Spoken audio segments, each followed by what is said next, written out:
This question has sparked significant debate in political philosophy, raising concerns about the legitimacy of government's actions compared to those of individuals. Here's a rephrased exploration of the ideas presented in the video.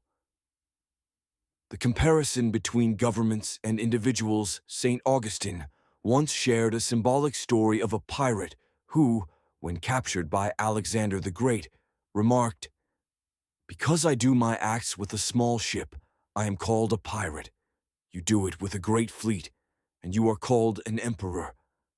This story questions the morality that grants governments the right to perform actions considered unacceptable for individuals. Theories justifying government authority. 1. The social contract. The theory suggests citizens implicitly agree to government authority in exchange for services like law and order.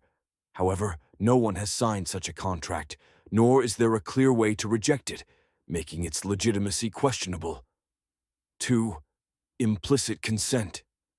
Some argue that by accepting government services or living within its borders, we implicitly consent to its authority. Yet, this argument is flawed, since rejecting the system often comes with unreasonable sacrifices, like leaving one's home and country. 3. Majority rule. The idea that the will of the majority justifies government authority raises ethical concerns. A majority's preference does not morally permit imposing its will on a minority or violating their rights. Psychological reasons for obedience. Status quo. Bias.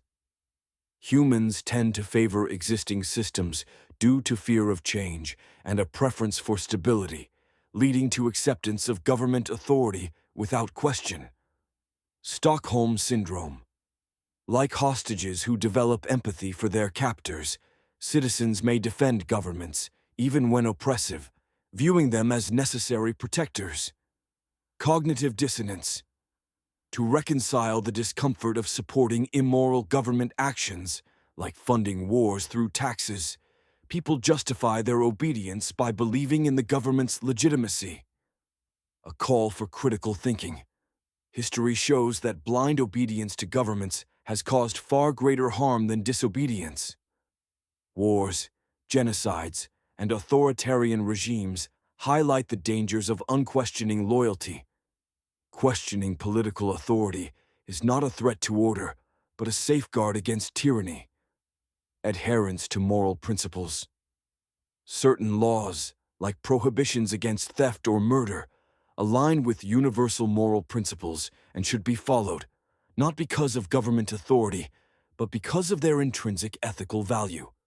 Conclusion. Blind obedience to governments is not always justified or moral. Individuals must think critically and act based on their ethical principles, especially when state actions conflict with justice,